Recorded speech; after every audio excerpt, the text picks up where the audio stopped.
Hi, so thank you very much for having me, and thank you very much for the opportunity to add it. So this is not really a paper. It's a report from the IMF. It's included 3 papers. I will focus more on the first paper and the second paper because I'm lucky enough that one of my co-authors on the third paper, she's here to present. Okay, it's not working.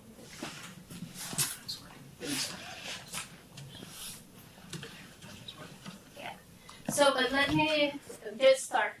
So when we started this project a year and a half ago, we noticed it was when like ChatGPT came out, and there was a lot of work that focused on the impact of artificial intelligence on employment in the US and very few advanced economies.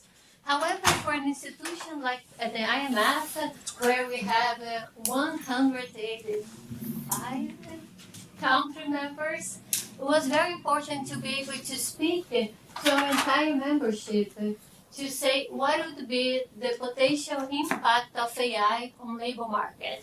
So that's where really our project started, was for this need to be able to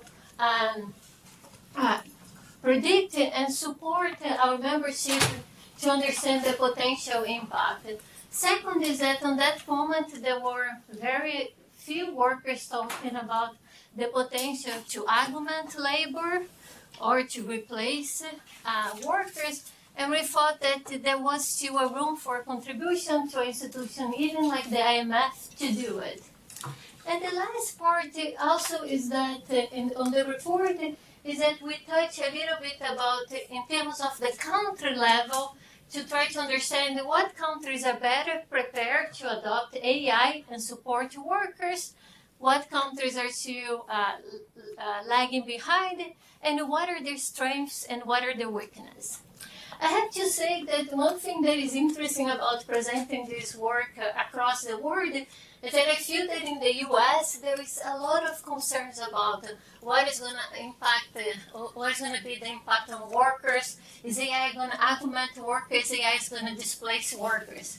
When I present this work in other countries, people are really concerned that they are lagging behind in terms of the productivity gains that artificial intelligence is going to bring. That the US is going to just speed up and Europe is not going to participate. So I think this is something that, as we are here discussing this, is something to have in mind. So I'm going to just talk a little bit about our methodology. And I see that Rise is here. He has helped us a little bit on that. So we use the measure of exposure to AI that he was one of the co-authors that developed. We also talked to Daniel Rock when his paper came out to using his measure. At that moment, one of her co-authors, Pamela, they were not very comfortable that we would publish the results. So for that, since Felton was already available, we decided to go with that. I don't think many of us in this room have been using this measure, so I think everybody's very familiar.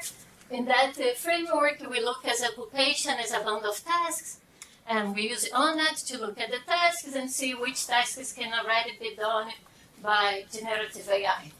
So now what we have done at the IMF, which is very related to the plenary speak yesterday about tone, is that we leave a little bit of this, I would call, production function framework to think about more the society acceptance of artificial intelligence. And to do that, we explored another part of ONNET that has been less used that capture what we call worker context and skills. And we look in particular for 6 aspects of the job. One is the communication, whether the job will require face-to-face interaction, public speaking. The one is the responsibility of the job, whether the decisions that are made on these jobs are going to affect other people's health, well-being, where the job is performed, it's a job that is done inside, it's a job that is done outside, the criticality of the decision, what happened, there is a mistake, for example. If you're flying an airplane, if they make a mistake, it can really affect other people's life. The routinization of the job and the skill content of the job. And what we can find is that when we bring these other parts of the job, is that we can look at jobs that are exposed to AI, that have a high AIOE score. We can divide the jobs that have high potential to complement, but I don't want you to think just about the complementarity in the sense that the AI are going to augment these occupations, but what can be as well can be a shielding effect. An effect that this worker, this part of the job, a large share is going to be made by AI, but still society would prefer that a human is involved in this decision. And we can see in this simple example that, for example, a judge has higher exposure to AI, but because of the criticality of its decision, it's unlikely that society is going to delegate certain decisions to our artificial intelligence tool. But we see that a telemarketer, which as well has higher exposure to AI, but because the criticality of these decisions are lower, this is a job that maybe is more likely to be delegated to an AI tool. And we know that this framework has, I think, a lot of weakness. We discuss many aspects that it is today, but I think it's a first glance about what could be the potential impact. It could be much larger, but could be much lower. So what we do is that we build on this framework to really try to understand what could be the potential impact of artificial intelligence worldwide. So have a little bit more a broad view about that. And what we find is that in the world, 40% of these jobs are high exposed to AI.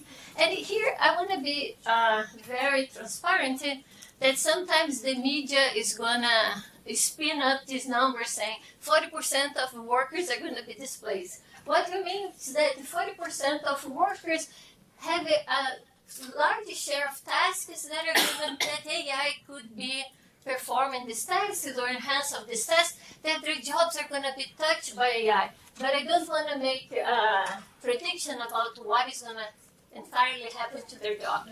But what is interesting is that when we look across countries, this share is much larger in advanced economies than it is in emerging markets and low-income countries.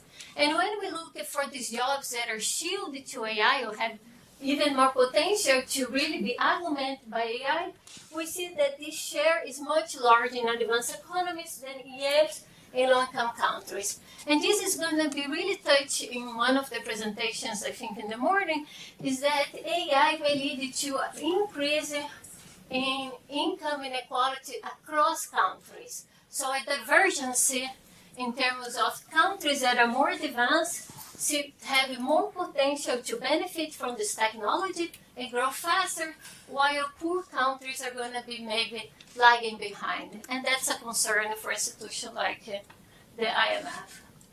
What is interesting is that we look at the distribution of these occupations across countries, and we find that in the UK, a country that is highly exposed to artificial intelligence, what drives this result is that there is a large share of workers that are in occupations like professionals, managers, and also a large share of clerical workers, and these occupations in general are high exposed to AI, and also have more potential to benefit, more workers and occupations have the high potential to benefit from it. But when we look for a country like India that have low exposure to AI, we see that the main reason for this lower level of exposure to artificial intelligence is really because there is still a large share of workers that are in this agriculture occupation and very elementary occupations. So these differences in the potential of AI is really driven by the economic structure of the country. But what is interesting is that despite these differences in economic structure that really drive the difference in exposure, when we look at within countries with a very different level of development, the type of workers that are more likely to benefit from this technology and they are more exposed are very homogeneous group. For example, in general, women are more exposed to AI and maybe have the more potential to benefit because they are more at professional occupations, while at the same time there's much larger share of women that are clerical workers that are more at risk because the decisions that they make at their job are as less critical. And this is true in countries with a very different level of development. So the within country patterns is very consistent.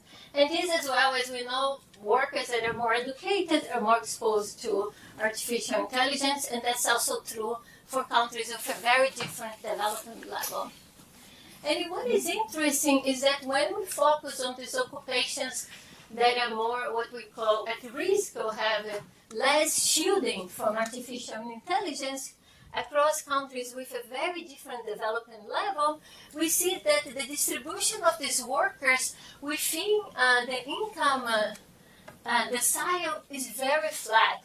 For some poor countries, for example, India and South Africa, it's a slight increase, but in general it's quite homogeneous, which means that the professions that are more at risk or have less shielding potential are equally distributed, the income distribution, while we focus on these occupations that have more potential to benefit, they really concentrate at the top. Okay? Which imply that AI may generate increases of inequality within countries, and also as I show across countries. So now I just have 1 minute. So what we do in the second part of the paper is that we look at how workers transition across occupations. For that, we need to use panel data to see their movements. And we find in general with something that is encouraging is that this is a historical data, so it doesn't mean that the worker change of occupation because of AI. But in general, we find that in a country like Brazil, or in a country like the UK, the workers that are in these occupations that are more at the risky, they actually transition to a higher rate to occupations that are more likely to benefit from AI, which may imply that artificial intelligence is going to have an impact in certain occupations, but the relocation of these workers are going to be less costly from other type of transitions because historically they were already moving across occupations. And we find that in general these transitions are associated with wage gains, actually, particularly in Brazil. And last, we look at what I call AI preparedness, which is really look at how it's an index that the IMF has developed to help countries to find what are the strengths and what are the weaknesses. And we look at the 4 areas, 2 that we call foundational preparedness, which is the country level of digital infrastructure, how many people have access to the internet, what is the cost of internet, how good is the internet.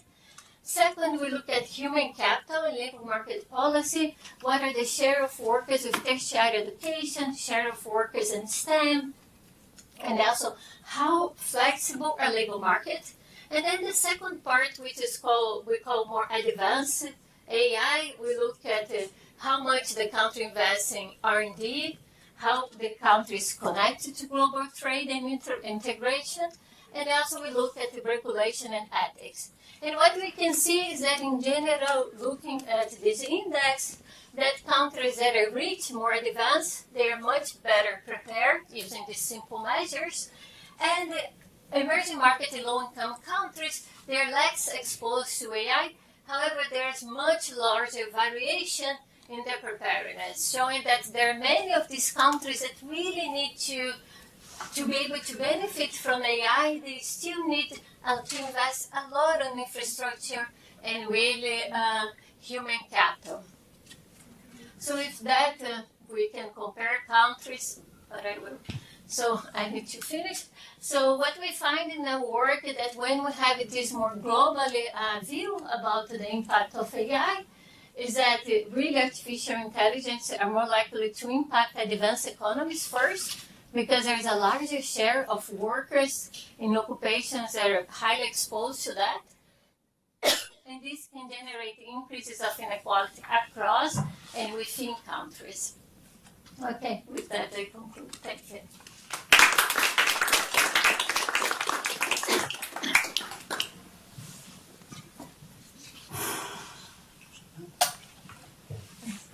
So I guess like when I think about the sort of cross-country risk of AI technologies, I think one thing that's different from traditional means of production is it's not very space intensive. So you could imagine a world where like one like zero tax like city state has all of the servers and they can extract like all of the revenue from the process. Like is there like do you have a like with this framework I think be able to sort of capture maybe like for some countries like the benefits are much larger proportional to their like size?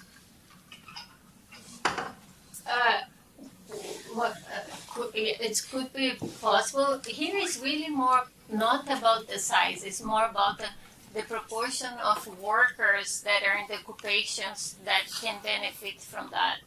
Whether it can have a large countries, but if, like for example, India, if the proportion of workers that are in the key occupations are low, that's that. But it's true that if you think that there is a lot of return of scales from this technology, you can think that the size of the country could be a factor that can help larger countries to benefit more, but that's not something that we really take into consideration. Okay. Hello everyone, can you hear me? Yeah. Alright. Thank you so much for staying at the last session of the conference. I appreciate it. It's a bigger crowd than I expected. And I also thank Marina for a fantastic presentation. My name is Min-Seok. I'm currently a faculty member with Stanford University, but I'm moving to University of Wisconsin-Madison this summer. I'm very happy to be here, but I'm kind of real nervous right now because my PhD advisor from Michigan, MS Krishnan, is in the house. So I graduated 13 years ago, but I'm still nervous presenting in front of my advisor. So I don't know why, but we'll see how it goes. So this is joint work with Aaron Chang. He's with London School of Economist. He's my former doctoral student, so I guess he's academic grandson of Krishnan, I guess, and also with Jan Yu Dong and Sun Yat-sen University. So we're going to talk about this, and this. Yeah. So why are we talking about this? According to the report from World Health Organization in 2018, every year 1.34 million people die in traffic accidents. If you are in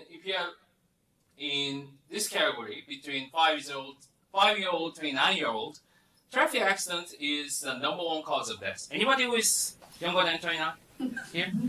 No? Congratulations. It's a number one cause of death because you don't have a high blood pressure, you don't have a diabetes, you don't have a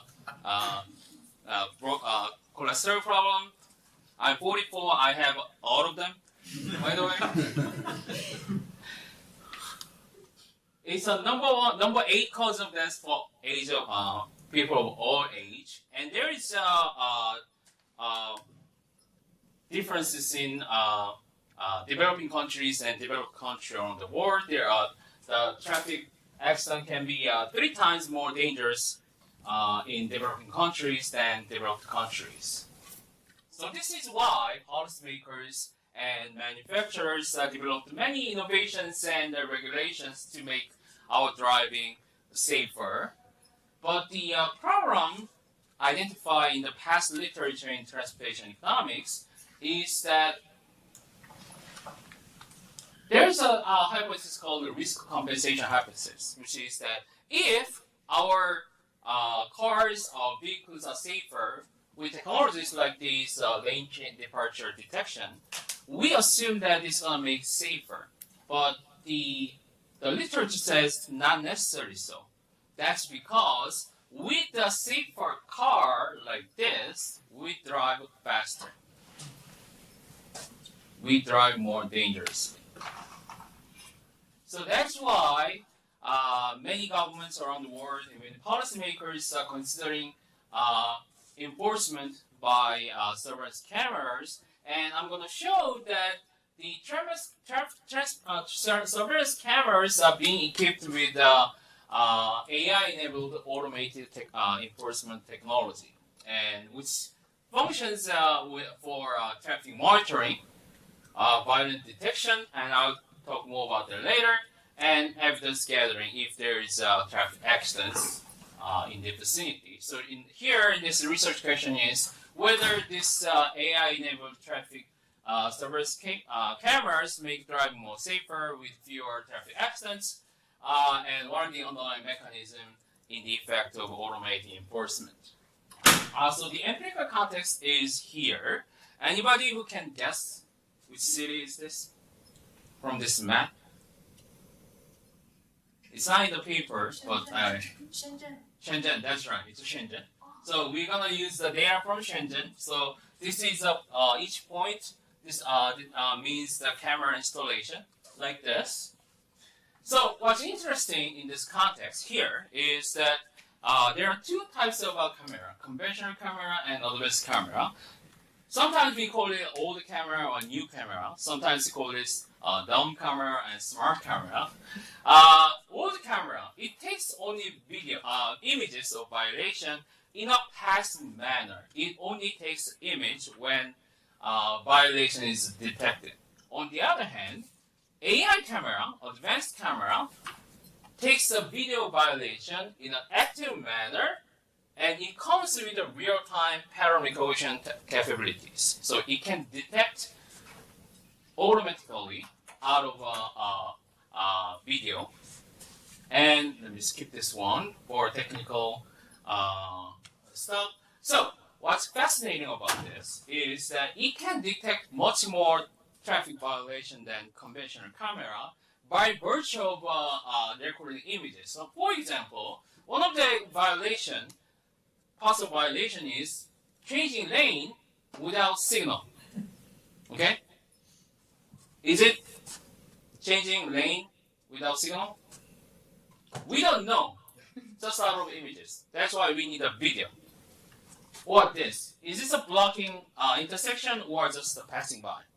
We don't know, because it's just image. We need videos to see if it's a blocking intersection or not. And this. So what I'm saying is that the advanced cameras with video and video analytics can detect much more traffic violations. So data is from Shenzhen, from police department. It has all the detailed records of traffic violations from these accident records. I have no idea what these are because I'm not Chinese. I'm relying my own quarters. Here, the unit analysis is intersection. We use a treatment group for intersection with the camera installation. We either old camera or new cameras or both. And control groups are other intersections that receive installation in future. So it's kind of a look-ahead matching technique.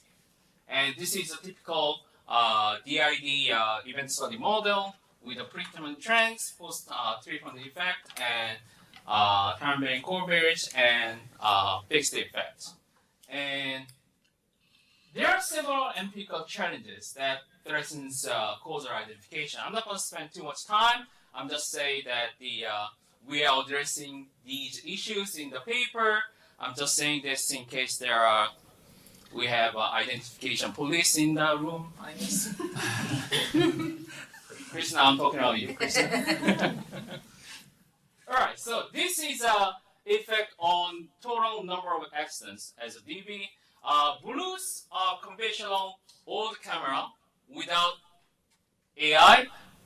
The reds are new camera with AI, and we see that conventional camera does not have much effect on number of accidents.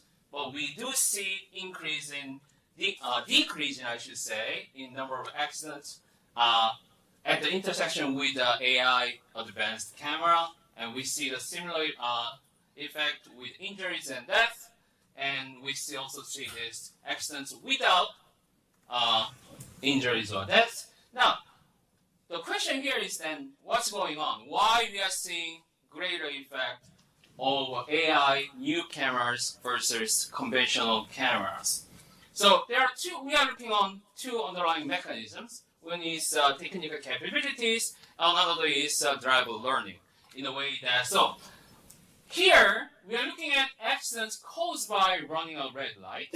We chose this because both conventional and advanced camera can detect running a red light, both of them, and we see that there is a decrease in accidents caused by running a red light out of both new and old cameras. But when we look at accidents due to caused by driving in a wrong lane, which can be better detected by video cameras, but not old cameras, we see that decrease in this kind of accidents out of new cameras, but not with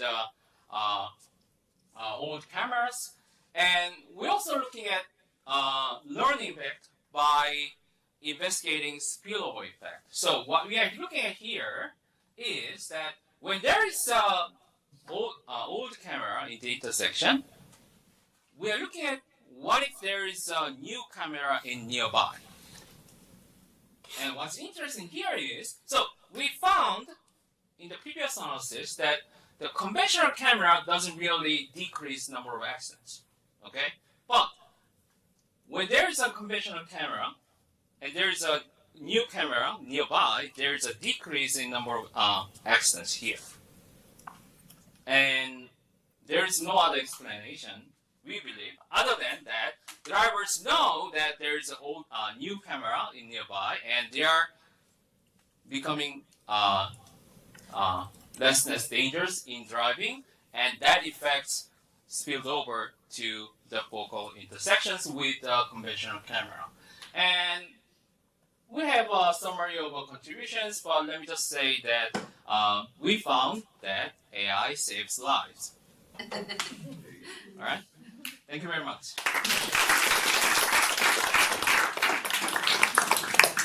So how well informed they can be, like how salient is the change of the camera? So they look kind of pretty similar to me in the images. They're not extremely different. Okay, so that's a good question. So we did some like a back of envelope analysis. I cut down the slide, so I have to jog my memory. As far as I know, I remember advanced camera installation costs like $300,000 in the USD, including installation and maintenance. Okay, and we calculated the economic savings that combines the savings of the property loss and savings of the death and injuries, and the savings are about like $1.2 million. So it's like about like 3 times of I would say returns in terms of economics. Yeah, but I think I meant something slightly different. Like as a driver, like how salient is the difference between the two type of cameras? So we don't see, like I said, we don't see a statistically significant effect out of conventional cameras. So I mean, we could try to calculate the dollar. How aware are the drivers of the different abilities of the two cameras? So that's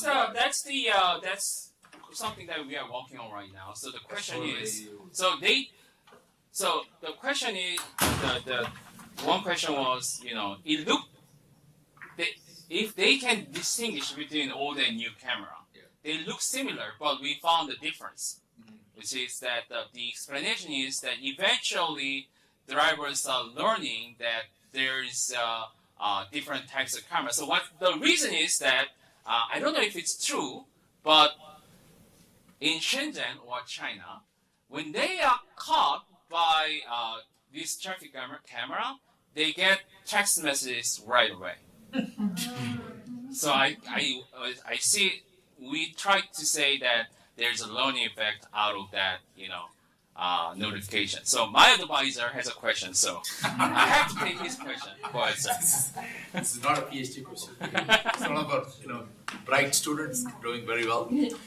First, thank you very much for the I think very, very interesting study. Thank you. Right. I think the mechanism here is, as you rightly pointed out, the drivers are learning and then they're changing their behavior, right? Yeah. That's the underlying behavior. I was actually curious. The flip side of the last piece that you showed about the new camera and the old camera, right? So, Yes? yeah. Okay. So similarly, if you compare the new cameras, which have an old camera nearby, okay, would the kind of affect their in terms of accidents you see that may go up because the drivers are kind of used to the old camera. Yeah. Yeah, so you're talking about the changing the investigation with the new camera and neighbor's old camera, right? So that's a good idea. We're gonna try that. I guess that's why you're my advisor. Krishna. Do you have any information on when the cameras were installed? Because I think this builds on this question of salience. If the cameras are installed like during rush hour and people can see them going in, they were a lot more aware that there's new cameras versus if they were installed in the dead of night, they might not. So you're talking about the installation year or what the timing of the accident? Like, could you find information? Yeah, so we did the heterogeneity analysis. We didn't use it in the slides, but we see that the effect is stronger in non-rush hour. Because non-rush hours are more, dangerous actually, because we are driving faster in non-rush hours. I believe, we don't see a difference between day and night, but we did see that the difference between male and female drivers. And there's a stronger effect on accident by male drivers, because male drivers driving more dangerously, according to my wife. Yeah, I have a question on the implications for the traffic officers. Yeah. With the installation of this new cameras, do the traffic officers get displaced to like other streets? We don't see that. So we looked at, because that would be one of the indulging concerns. We didn't see that. So we asked the police officers in Shenzhen. We asked that very same question. They say that they didn't change any deployment pattern of the police officers. I guess I'm out of time, so thank you very much. Okay, so thank you everyone. Last session of the conference, so I'll try and keep it as light and engaging as possible. But I'm Emma, it's nice to meet you. I'm a fourth year PhD student at Stanford, and today I'm going to be presenting joint work with two of my co-authors from the IMF, including Marina, who you just heard from. And we're going to be talking today about AI adoption and inequality.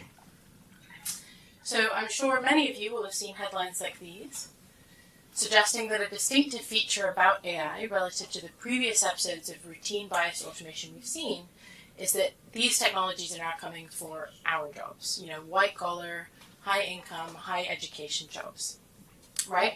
And this is kind of like, whoa, big change. These are the kinds of jobs that we previously might have thought were safe. At the same time, I'm sure many of you will have also seen headlines like these, suggesting that AI is going to be potentially devastating for inequality and warranting radical policies like UBI. Now, one of the motivations for this paper is how can we reconcile these two narratives? How can it both be true that AI is going to tackle high-income jobs and potentially cause displacement there in the way that we've seen for low-income jobs for previous episodes of automation, while at the same time potentially worsening inequality? And we're going to argue in this paper that the way we can reconcile these two narratives is that they're representing different channels through which AI is likely to impact inequality. It can both be true that AI could decrease wage inequality through task displacement, while still worsening overall inequality through capital income channels.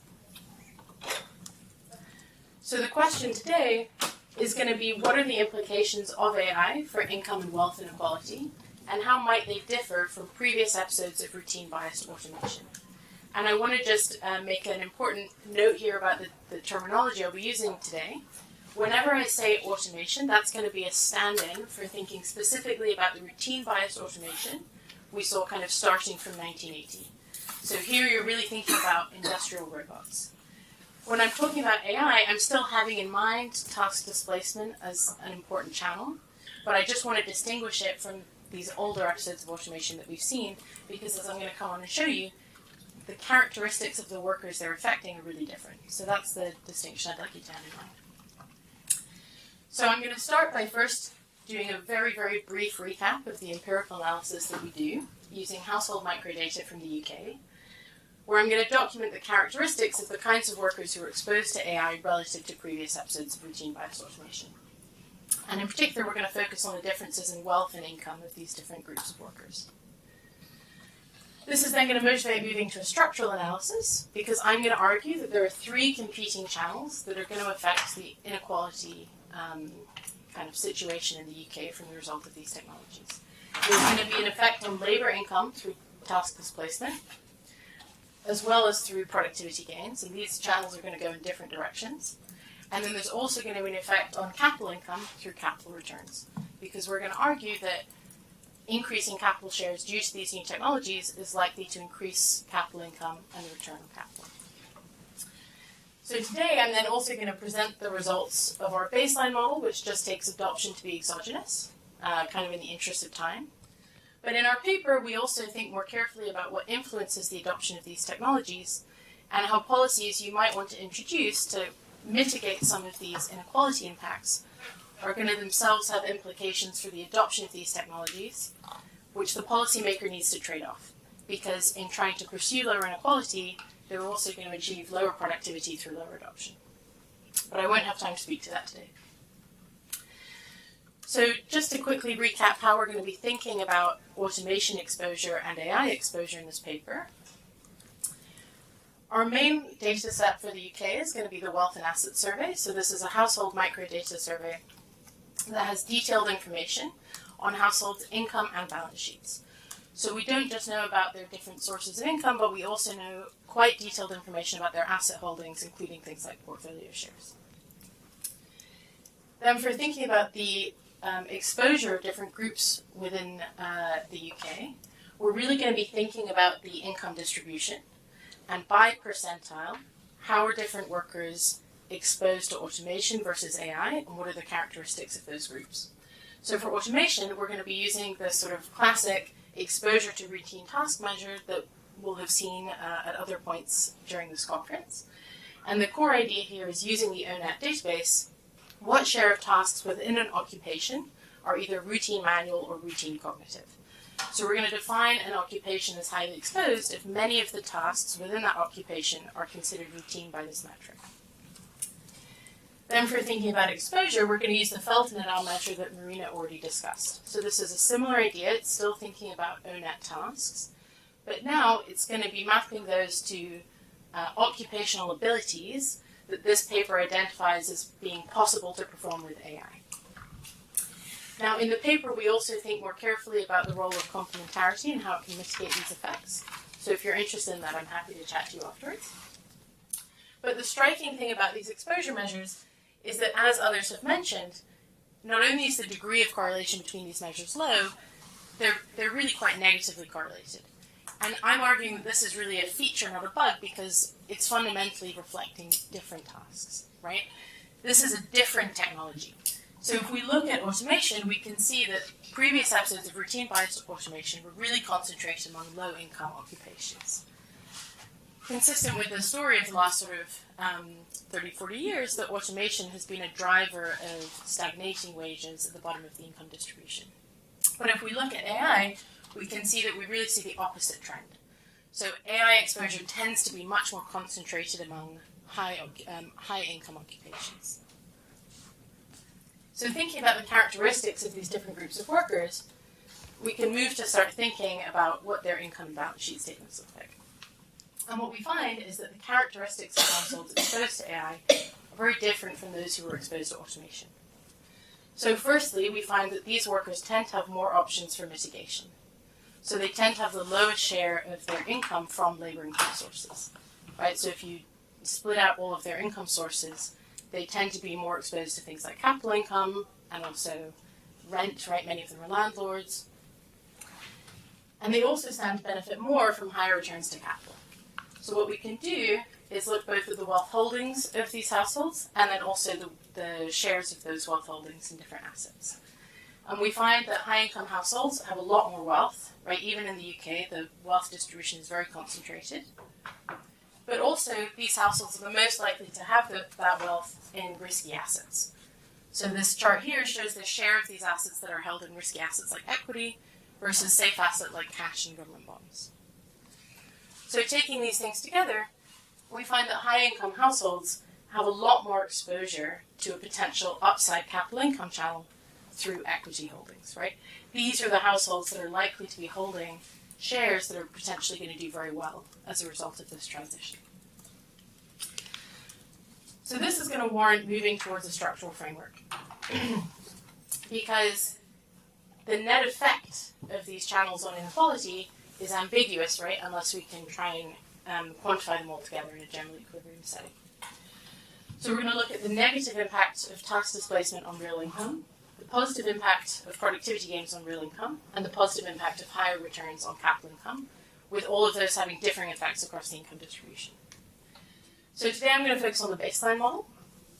This is going to follow many others in the literature like Acemoglu and Restrepo or Mull et al. In having a task-based model of production.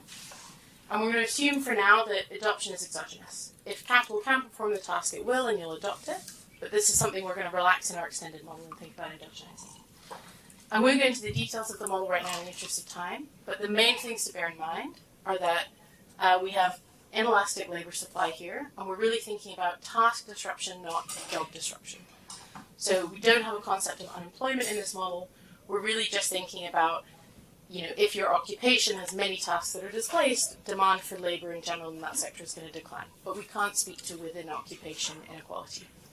The other thing to bear in mind is that here we have a finite elasticity of capital supply. So when demand for capital increases, the return on capital is going to increase as well. And then, as I say, in the paper, we endogenize the capital share, and that allows us to then think about the interaction of policy with the adoption decision. And in that, we calibrate the effect of increasing technology to match observed decline in adoption costs. Okay, so quickly now moving to the results. I'll take as our baseline this previous episode of routine bias automation. So here we're thinking about 1980 to 2014 in the UK. So this first wave of automation focused on routine cognitive and manual tasks. And consistent with popular narrative, we find that automation increased both wage and wealth inequality. So what you see on the left here is the change in wages over this time period across the income distribution. So we find that automation decreased wages at the bottom of the distribution through task displacement, while at the top of the distribution, it increased due to these productivity gains. Moreover, if we look at total income, these high-income households benefited even more from capital income, which is shown in red here, relative to labor income shown in blue. And note that this is a nonlinear scale. So here we're really looking at the very highest income households who benefited a lot from higher capital returns. But if we look at AI, we see quite a different pattern.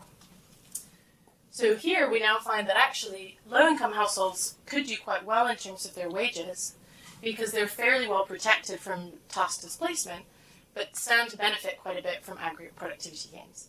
And it's actually the higher income households who could potentially see stagnating wages. However, if we look again at total income inequality, the effect of capital income is still large relative to labor income and is still accruing to those highest income households. So taking all that together, we find that for automation, the wage and wealth Gini increased, but although for AI the wage Gini might decrease, the wealth Gini is expected to increase by a similar degree.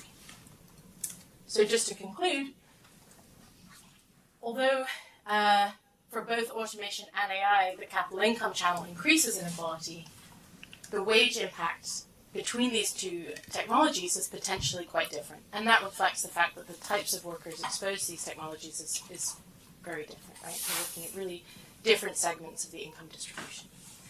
This has interesting implications for how policymakers want to respond to these policies for thinking about inequality. Because if you really just care about the income of low-income households, then in response to automation, you might be quite happy to impose quite restrictive capital taxes, for example, because you're going to help them both through reducing adoption and therefore reducing tax displacement, and you can then obviously redistribute that income. But for AI, these policies are really going to be offsetting to some extent, right? By pursuing these policies in the name of redistribution, you're also going to take away some of the productivity gains that are really boosting those low-income households. So there's an interesting trade-off here for policymakers going forwards in terms of thinking about how to trade off these different ambitions. Okay, thanks. I think I'm out of time, so yes. So given the different wage effects you see, I was surprised at the total income effects are. Is that because there's been an increased concentration of the capital income generating assets, or is it because your model predicts kind of more of an effect on capital income? It's the latter. So it's partly because high income workers are being displaced. The sort of cost savings are actually larger under AI, and that's then leading to a larger capital income effect. Yes. So how are you thinking about the sort of substitutability versus like complementarity of AI to high school workers? Because I think that really hinges the results, right? Because you know, maybe like AI can replace like one whole grader, but you know, it replaces like 20% of the tasks of the programmer that makes this person, you know, much more productive. So is there any like complementarity for the high school workers that's being accounted for? Yeah, absolutely. So in the results I just showed you, we abstract away from complementarity completely, but it is something we think about in the paper, and I have some results in the appendix. So this is the complementarity measure that Marina discussed previously. So we can also look at what that looks like across the income distribution, and as you might expect, we also find that complementarity is increasing alongside exposure. So this does act as a mitigating channel if you think those complementarity effects are going to be large.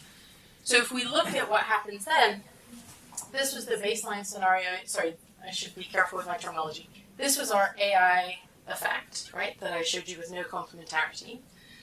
Accounting for complementarity in this way, in a fairly naive way here, because this is still the exogenous model. The endogenous model is maybe more intuitive for thinking about these effects. But you can see that it does potentially mitigate quite a lot. And we've done different scenarios in the paper incorporating complementarity in different ways. And it offsets the tilt to some degree. But we still find that in none of these scenarios are workers at the high end of the income distribution doing as well as they were for previous episodes of automation. And that's because exposure is really increasing a lot, but this complementarity effect kind of tails off. So there's still likely to be not so much wage benefits for them there. Yes? So I'm wondering, increasingly throughout this conference, but before as well, that we're using this term AI to lump together OG AI that's very algorithmic. It's a lot like software waves that we know have substituted for routine cognitive work, right? So that's going to be higher in your income distribution versus more generative AI that may substitute for non-routine cognitive work. And I have the sense that you've kind of imposed a lot of assumptions by not thinking through, like, what if this displacement is really happening first biggest in the middle, and we get that hollowing out kind of thing that we saw with software and computers and whatnot? Yeah, that's a great question. So we very much kind of taken so we do capture routine cognitive tasks as part of our exposure measure for automation.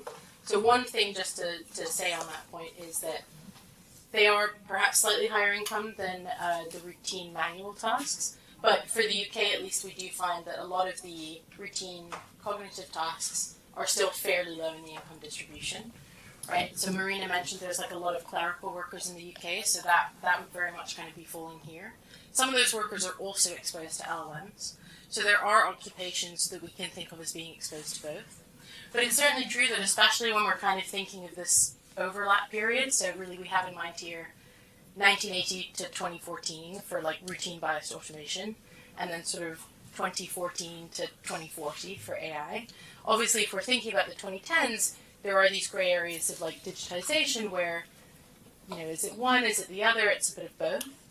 So I think the point to make here is not necessarily to say that this is, ground truth in terms of exposure and there's been this complete discontinuous sea change, but more to say the general pattern of exposure that we've observed over the past 30 years is not what we should necessarily be expecting going forwards, right? So I'm not arguing that this is for sure what exposure will look like over the next 30 years, and it's definitely going to all out on these workers and it's not going to affect these workers.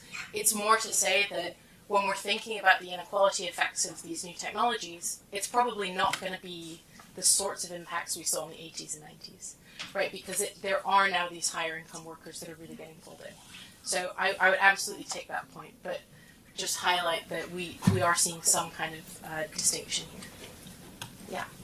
So, again, thanks a lot for the presentation and insights. I was wondering, building on that middle ground, so one distinction, as we've been talking in this conference also, between the traditional technology or automation, as you classified, and the AI, generative AI we're talking about this, is not about replacement only. Typically, we look at it as how jobs are replaced because of the technology. This is also about lifting and shifting the role in terms of what is for example, a mechanic could become a half engineer or a 3/4 of an engineer with an AI tool, right? So my question was also for your co-author Marina, when you look at it at the higher level, even at the country level or at this level in this study, do you see that there is a shift happening in terms of, it's not just the haves and have-nots, but is also kind of from the left to right, is there a shift into, it's not just about replacement. And maybe the income being higher for the left side because of these AI, maybe one of the reasons is that it's not just because it's not replaced. Yeah, so there's a couple of really interesting ideas in there. So absolutely here, so for one thing in general, in our model, no one is being fully displaced by AI. At most, all that's happening is tasks are being displaced. So in this baseline model that I've showed you, if your task is displaced, to some extent, you're just less useful than you were before. You're still in that role, but we don't value you as much. But in the complementarity scenarios, something we really consider is, well, what if I can use that time to perform the higher value-added tasks that AI can't do? So I'm an accountant. Before I was doing a lot of, before Excel, I was doing a lot of manual addition, and now I can really think about high value-added tasks, more kind of almost auditing, consulting, leaning things. We can allow for that, and it absolutely shapes some of these effects. Those results I showed you just now, where we got that kind of hump in the middle, was accounting for that. But yeah, I'm sorry, forget the final part of your question, this left to right point. Oh, the fact that we're seeing, yes, so then even within the baseline model, we are assuming that there are productivity gains from AI, and that's kind of accruing to everyone, but the extent to which it's accruing to your occupation reflects these kind of competing things of how much do I need you. So definitely you can play around with that, and it changes the shape of the distribution a little bit, and we consider a few scenarios in the paper, but I think that's likely to have a really big impact on to what extent you can consider what I've presented today as sort of one extreme, right, where there's a lot of impact through the displacement channel.